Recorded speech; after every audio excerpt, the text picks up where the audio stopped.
Thank you. Mr Farage for 4 minutes. Thank you very much. So this is it, the final chapter, the end of the road. A 47-year political experiment that the British, frankly, have never been very happy with.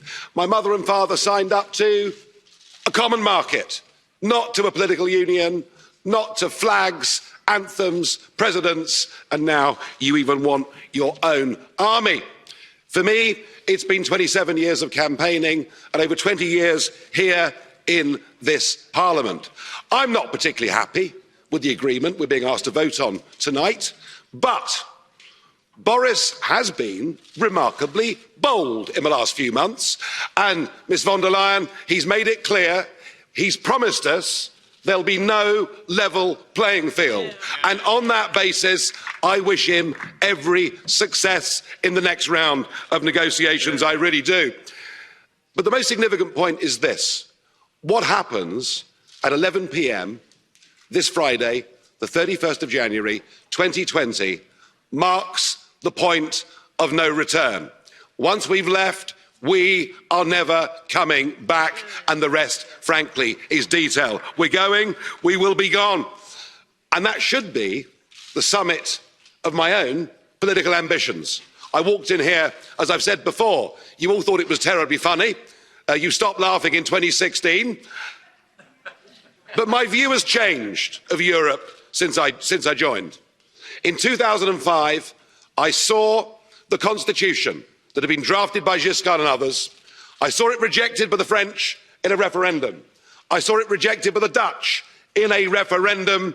And I saw you in these institutions ignore them, bring it back as the Lisbon Treaty and boast you could ram it through without there being referendums. Well, the Irish did have a vote and did say no and were forced to vote again. You're very good at making people vote again, but what we've proved is the British are too big to bully, thank goodness. So I became an outright opponent of the entire European project. I want Brexit to start a debate across the rest of Europe. What do we want from Europe? If we want trade, friendship, cooperation, reciprocity, we don't need a European Commission. We don't need a European Court. We don't need these institutions and all of this power. And I can promise you, both in UKIP and indeed in the Brexit Party, we love Europe. We just hate the European Union. It's as simple as that. So I'm hoping this begins the end of this project. It's a bad project. It isn't just undemocratic, it's anti-democratic, and it puts in that front row. It gives people power without accountability. People who cannot be held to account by the electorate. And that is an unacceptable structure. Indeed, there's an historic battle going on now across the West, in Europe, America, and elsewhere. It is globalism against populism. And you may loathe populism, but I tell you a funny thing, it's becoming very popular.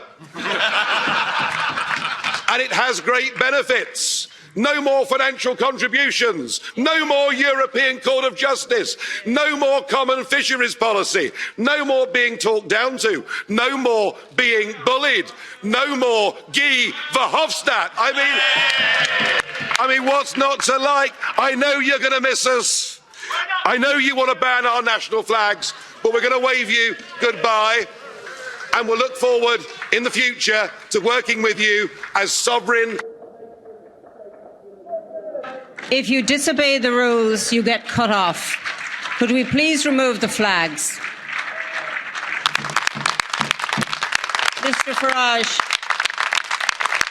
could we remove the flags, please? That's it, it's all over. Finished. It's gone. Could I please ask for quiet?